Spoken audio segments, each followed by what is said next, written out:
Merhabalar, Hobilerim Örgü kanalına hoş geldiniz. Bugün yine çok güzel bir motif çıkarttım hanımlar. Böyle 3 boyutlu duran bir motif. Yabancı bir takipçinin ördüğü motifi gördüm ve çok beğendim. Artık elinizde kalan yarım ipleri değerlendirebileceğiniz harika bir motif. Bakar mısınız motifin güzelliğine? 3 boyutlu gibi duran bir motif. Bununla ne istiyorsanız yapabilirsiniz hanımlar. Eğer battaniye yapmak istiyorsanız, kışın böyle bir yatak örtüsü yapmak istiyorsanız, bir TV battaniyesi yapmak istiyorsanız bu motifleri kaçırmayın. 3 renk kullandım. Renkleri farklı farklı kombine ederek çalıştım. Hemen şöyle ipimi de göstermek istiyorum. Siz her ipi kullanabilirsiniz. Ama benim ipimle de soranlar oluyor. Hemen şöyle göstermek istiyorum. Bu bir ip tanıtım videosu değildir. Onu da belirteyim. Keten bir ip.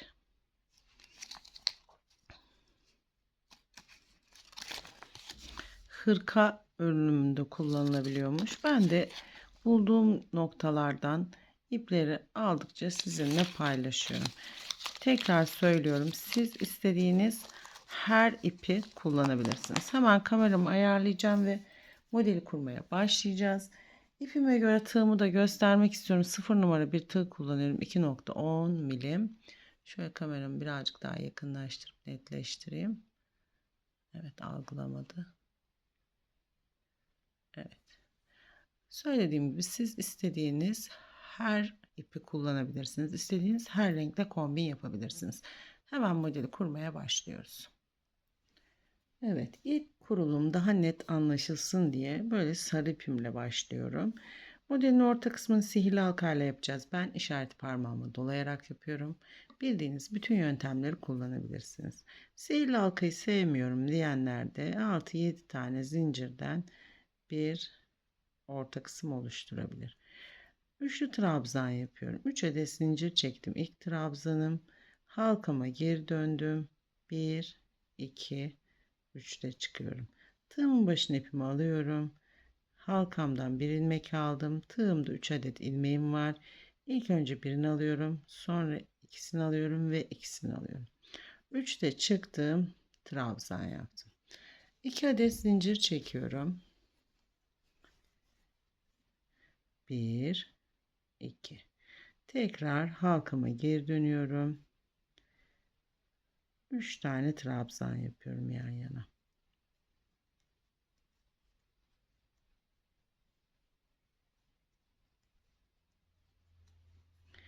İki tane grup oluşturdum. Bu şekilde 4 tane grup oluşturuyorum orta kısmı için. Motifimin orta kısmını oluşturdum. Şimdi bir üst sıra için ipimi bu köşe noktama almam gerekiyor. Başlangıcımı.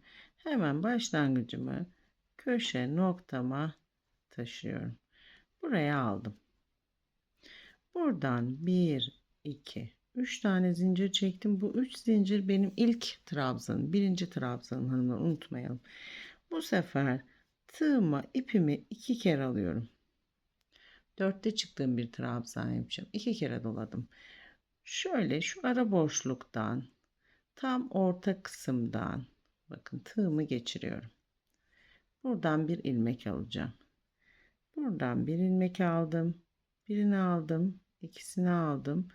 İkisini aldım ve ikisini alarak yukarı çıkıyorum. 4'te çıktığım bir trabzan yaptım. Şurada zincirim biraz bol oldu. Hemen onu düzelteceğim. Tekrar birlikte yapalım. Hem daha net görün. Bu yabancılarda çok net anlayamıyoruz. Tığımın başına ipimi 2 kere alıyorum hanımlar. Buradan gelip ortadan tığımı çıkartıyorum. Hemen oradan bir ilmek alıyorum. Sonra 1, 2, 3, 4'te çıktığım bir trabzan yapıyorum. Bakın.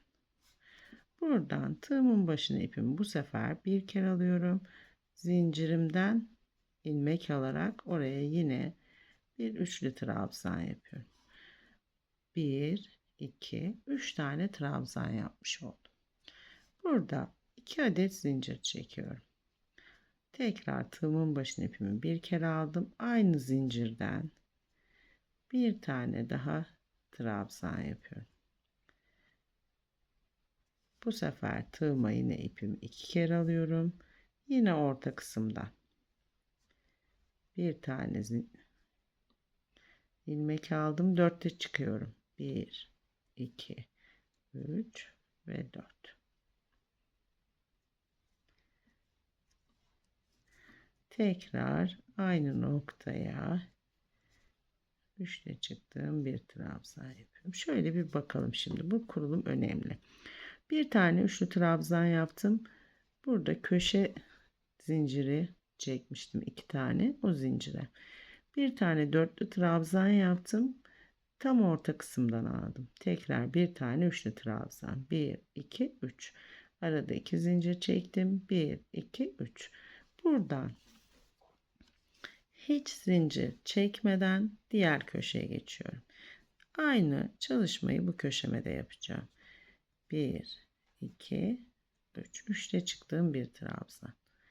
Şuradaki geçiş noktamızı üst sırada bize lazım olacak.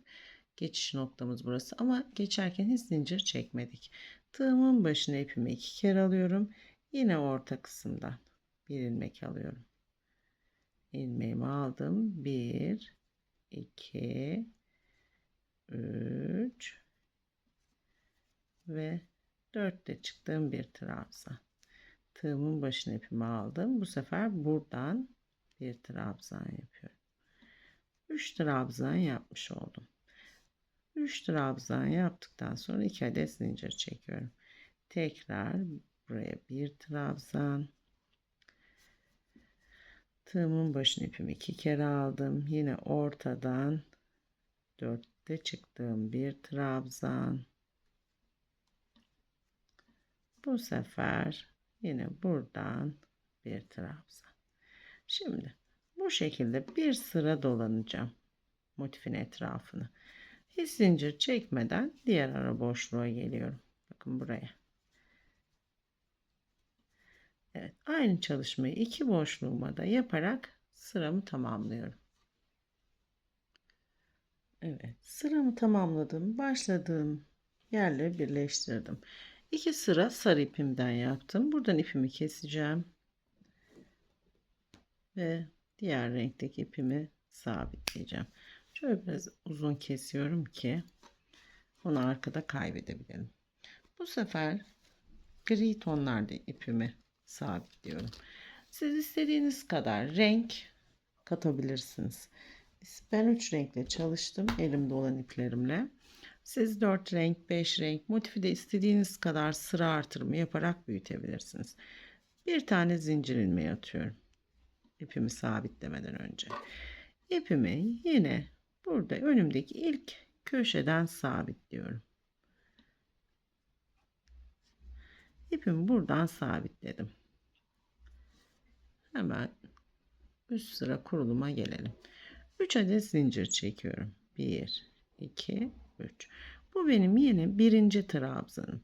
Tığımın başına ipimi 2 kere aldım. Bu sefer bu altta yapmış olduğum şu noktadan yani 2 zincir çekerek oluşturduğum boşluktan alıyorum. 4'te çıktığım trabzanımı. Bakın. Nereden aldım? Alttaki zincirden aldım. Şöyle kameram ışık biraz fazla vurmuş herhalde. Tekrar tığımın başına ipimi aldım. 2 zincir çektiğim zincirden bir tane üçle çıktığım trabzan yapıyorum. 1, 2, 3 tane trabzanımı yaptım. Burası bizim köşemiz. 2 adet zincir çekiyorum. Yine alttaki olduğu gibi tekrarlıyorum. Trabzanımı yaptım. Tığımı 2 kere ipimi aldım. Burası şu ilmek aldığım nokta şu zincir. Alt sıradaki bu 2 zincir. Hemen tığımı ipimi 2 kere alıyorum. Buradan ilmeğimi alıyorum. 1, 2, 3 ve 4'te çıkıyorum. Ne yapıyorum? Bir tane daha zincirime yapıyorum. Köşe kurulumum bu şekilde olacak. Buradan hiç zincir çekmiyorum. Şurada geçiş noktam var. Aralığım var. Belli zaten. Zincir çekmediğim buradaki geçiş noktamdan geçiş noktama bir tane üçlü trabzan yapıyorum. Tığımın başına ipimi 2 kere alıyorum. Bakın en altta 3 tane trabzan yapmıştık. Hatırlıyor musunuz? Tam ortadaki, yani motifin ilk başlangıcında yaptığımız 3 tane trabzanın en ortasındaki, yani ikinci trabzanına bir tane dörtte çıktığım trabzan yapıyorum. Bir tane daha geçiş noktasına trabzan yapıyorum. Ne yaptık? 3 tane trabzan yaptık araya. Tekrar köşeye geliyorum. Hiç zincir çekmiyorum. Burası önemli. Köşeme geldim. Şimdi buradaki kurulumu şöyle göstermek istiyorum. Buradaki kurulumu, yaptığımız kurulumu bir üst sırada buradaki geçiş noktalarına da yapacağız. Bir tane yaptık. Bir üst sırada 2 tane olacak. Motif o şekilde büyüyor. Köşe noktama bir tane üçlü trabzanımı yaptım. Tığımın başına ipimi 2 kere aldım. Yine şurada dipteki noktadan dörtte çıktığım trabzanımı yapıyorum.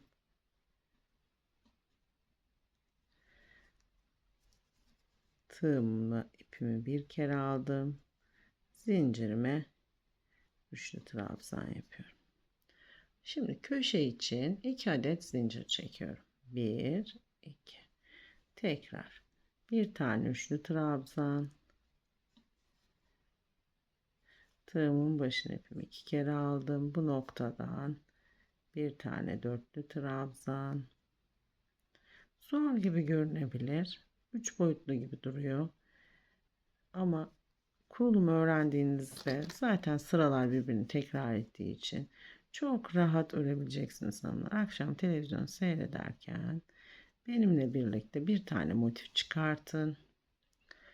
Sonra renk renk motiflerinizi örün. Hemen ara boşluktan alıyorum. Bir tane trabzan. Tığımın başına ipimi 2 kere aldım. En başta birinci sıra sihirli halkamıza yaptığımız 3 tane trabzanımız var. Ortasından bir tane trabzan. Tekrar. Şimdi bu sıramı da tamamlıyorum. Bir üst sıradan tekrar kurmaya devam edeceğiz. Sarı ile gri geçiş de çok güzel oldu. Onu da belirteyim. Gri ile olan ilk sıramı tamamladım. İkinci sıram için ipimi köşe noktama alacağım. Başlangıcımı taşıyacağım. Trabzan üzerinden ilmek alıyorum. Ve başlangıcım için ipimi köşe noktama kilitliyorum. Başlangıcımı buraya aldım. 3 adet zincir çekiyorum. Benim ilk trabzanım. Tığımın başına ipimi 2 kere alıyorum. Bu sefer bakın şuradaki aradaki zincirimden dörtte çıktığım bir trabzan yapıyorum. Hemen yanına bir tane daha üçlü trabzan. 3 tane trabzan yapıyoruz. 2 tanesini üçlü yapıyoruz. Bir tanesini dörtlü yapıyoruz. Üçlü yaptıklarımızı üstteki en son zincire, dörtlü yaptıklarımızı bir alttaki zincire yaparak devam ediyoruz. Buradan burası köşemiz. 2 adet zincir çekiyorum. Tekrar aynı köşe noktasına bir tane üçlü trabzan. Tığımı 2 kere aldım. Bir tane dörtte çıktığım trabzanım. Tekrar bir tane üçlü trabzan. Köşelerdeki kurulumumuz her sırada bu şekilde devam edecek. Şimdi bu arama yapacağım ve bu arama yapacağım. Burada hiç zincir çekmeden geçiyoruz. Burası önemli. Tığımın başına ipimi aldım. Geçiş noktama bir tane üçlü trabzan yapıyorum. Tığıma ipimi 2 kere alıyorum. Bakın dörtlü trabzanımı burada zaten kabarık olan trabzanımdan ilmek alarak ona yapıyorum. 1 2 3 ve 4. 4 çekemedim. Bakın buna yaptım. Tekrar bir tane daha üçlü trabzan. Buradan bu tarafa geçiyorum. Bu boşluğuma yine bir tane üçlü trabzan. Tığımın başına ipimi 2 kere aldım. Bu sefer buradaki kabarık olan dörtlü trabzanıma yapıyorum. Bir tane daha üçlü trabzan. Evet. Bakın kabarıklara yapıyoruz. Şimdi bu sıramı da tamamlayayım. Mavi ile bir sıra daha gidelim. Daha net anlayalım. Evet. 2 sırada gri rengimle ipimi motifimi gri ipimle dolandım.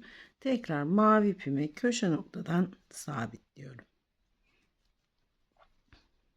Mavi ile yapacağız artık 2 sırada.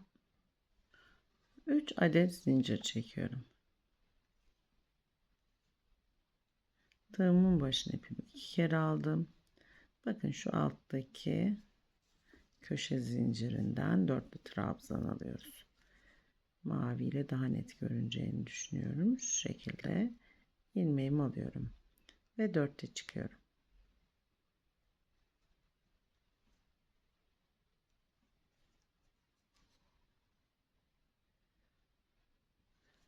Bir tane daha üçlü trabzan yapıyorum. Köşem burası benim. 2 adet zincir çekiyorum. Tekrar üçlü trabzanımı yaptım.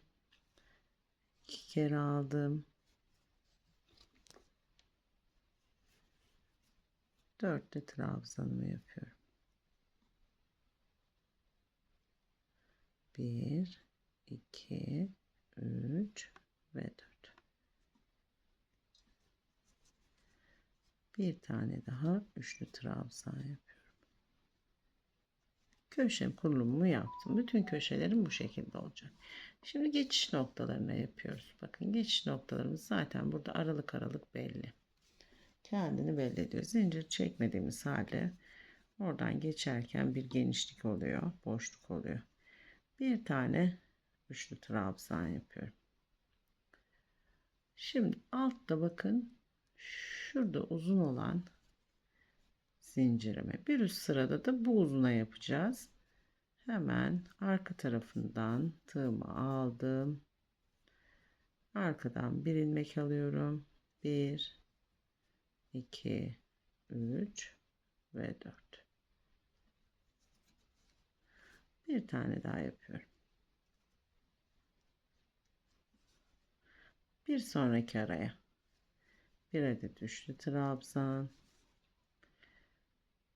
Burada da bakın belli. Şurada arada kendini belli ediyor. Tığımı 2 kere alıyorum. Tam aradakinden bir tane dörtlü trabzan. Tekrar bir tane üçlü trabzan. Evet, motifi kurmayı artık öğrendik hanımlar. 2 sırada mavi ile dolanacağım. 3 motifimizin de uyumuna bir bakalım istiyorum. Evet, mavi ile olan sıramı da yaptım, tamamladım. Bir sırada yani bir renk daha dolanacağım sarıyla. Böylelikle motifimi tamamlamış olacağım. Motifleri nasıl birleştireceğiz? Gri ile de dolanabilirim uyum olsun diye. Motifleri tığlama yöntemiyle birleştirebilirsiniz. Son sıra kurulumu yaparken hem son sırayı yapıp hem birleştirme işlemi yapabilirsiniz. İğne ile dikme işlemi de yapabilirsiniz. Eğer birleştirme videosu istiyorsanız yorumlarda belirtebilirsiniz. İzlediğiniz için teşekkür ederim. Güzel 3 boyutlu bir motif çalışması yaptık. Bir sonraki videoda görüşmek üzere. Hepinize kolay gelsin.